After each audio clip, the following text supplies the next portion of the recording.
Here we have a game where the primary driver is counting what will happen if someone takes, counting ahead. So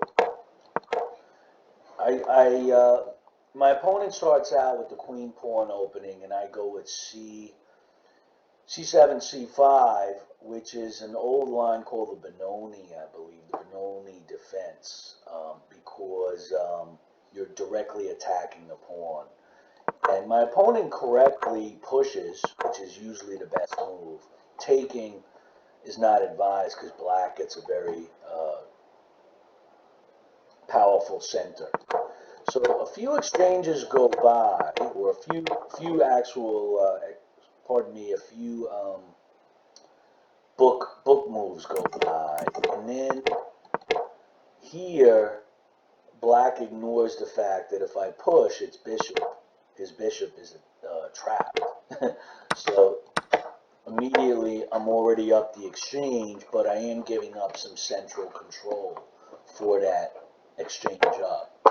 But then my goal is to quickly exchange off as much as I can. And again, I'm attacking the defender of the king, of a pawn in front of the king. If I take the bishop, and my opponent ignores that, rather than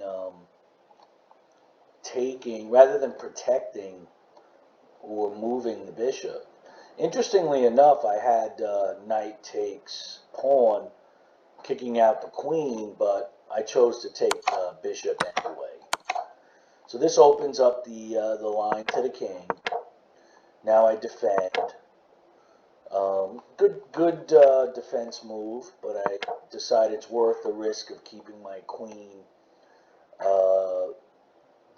by black's king. And here, again, these are moves I'm not too worried, because I'm starting to gain control of key squares that are defending the king. So now all of a sudden on this pawn here, on the f2 pawn, I've got two pieces with one defending.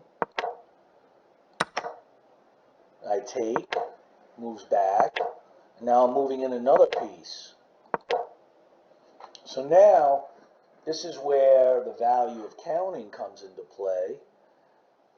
Right now there's 4 attackers and 2 defenders, and now there's 3 defenders. 3 is still less than 4, so taking is likely going to work out well. So here, all my opponent really had was queen takes rook. Without that, it's just checkmate. So that's all she wrote.